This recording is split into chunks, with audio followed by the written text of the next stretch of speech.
So many of us love that finger-picking guitar style that is so common in folk and country, but it rarely gets translated over to piano. Today, I'll show you step by step how to get that sound on your piano so you can apply it to just about any song you want. And it's not as hard as it looks. This technique is super flexible too, and at the end, I will give you some tricks to really make it your own. Let's jump in.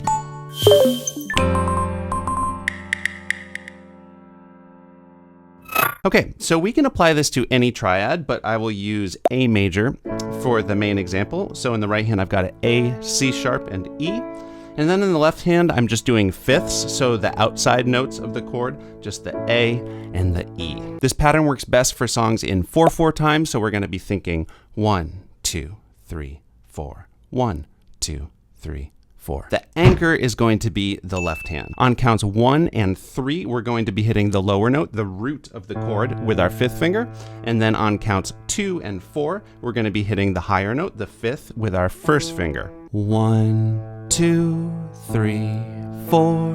1, 2, 3, 4. Now that alone is pretty easy, but spend some extra time here getting some muscle memory for it, really feeling that pulse. 2, 3, 4. Because although that is easy to play when it's the only thing you're focusing on, we need it to be automatic for when we add that extra layer of the right hand, or even a layer on top of that where we're singing as well. But here comes the magic when we add the right hand, and we're gonna need to think in 8th notes, not just 1, 2, 3, 4, dividing the beat in half, thinking 1 and 2 and 3 and 4, and if you're tapping your foot, we're adding the ands when your foot goes up. Let's start by just playing the root in the right hand. So in this case, it's gonna be the A with the 1st finger, and we're gonna play it on each of the ands. 1 and 2 and 3 and 4.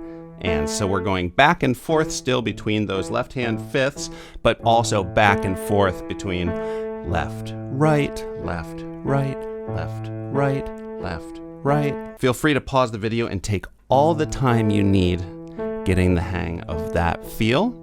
But when you've got it, we're gonna start alternating in the right hand between that root and the 3rd, which in the case of the A major is that C sharp. We're gonna go root, 3rd, root, 3rd on the ands. 1 and 2 and 3 and 4 and 1 and 2 and 3 and 4 and. I am holding down the sustain pedal so we get all those notes constantly ringing out, because that's the way it is on the guitar.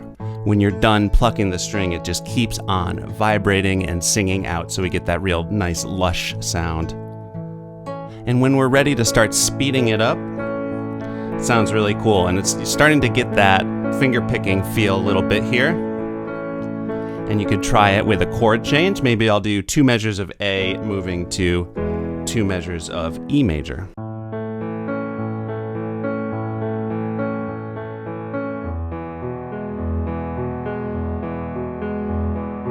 Just note that I did do a quick pedal lift when the chord changes. You always need to do that so it doesn't get too muddy, and if you need help with your pedal timing, check out this video. So once you have this basic pattern down, we can whittle away at it to get some really interesting patterns. Here's one I really like. It's what we were just doing, except for we're taking the right hand out of the 1st half, still going back and forth between the root and the 5th on those left hand, but we're only doing the right, which will be the root, and then the 3rd on the and after 3 and the and after 4.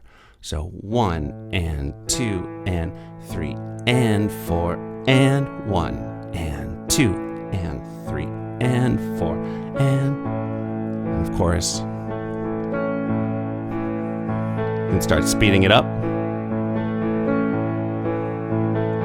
Sounds really good. It's a little less relentless. And adding just one more note will make it exactly what I played at the beginning of this video. But first, if you are enjoying this video, please give it a like. Also subscribe to my channel if you haven't already, and click the bell so you know when I put out more videos like this one. So notice the pattern I played on guitar has a little extra harmony on beat 2. I'm playing 2 notes together there. So we're just gonna add a right hand note. I'm gonna do the 3rd on beat 2, so it'll be together with the left hand when it goes up to the 5th on beat 2. Very slowly.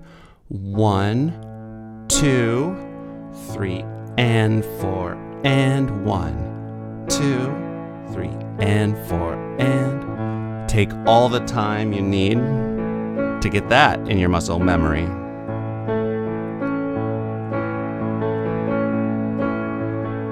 This pattern works really good on a bunch of different songs I've done on this channel where I've done a more common rhythm played on the piano, like this. Take Me Home, Country Roads is a good example of that. Almost Heaven,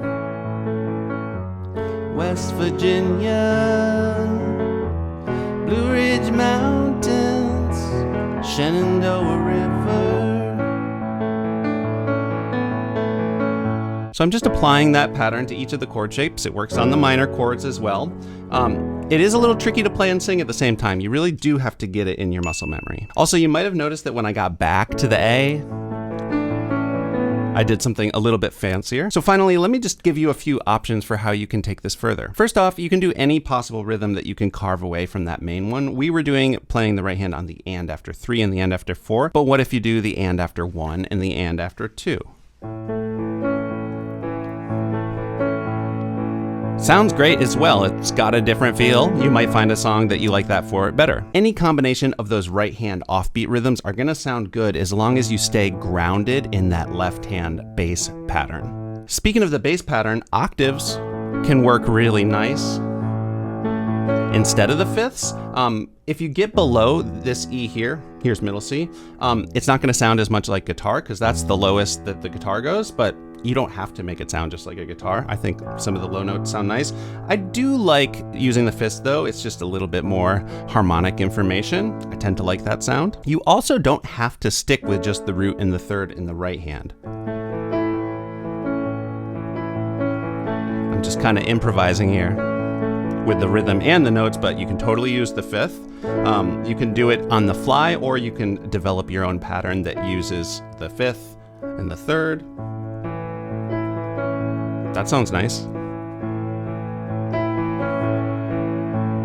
And then finally, you can use other right hand melody notes that aren't in the main triad as long as they are using the scale of the song, or I like to use what would be the sus2 or the sus4.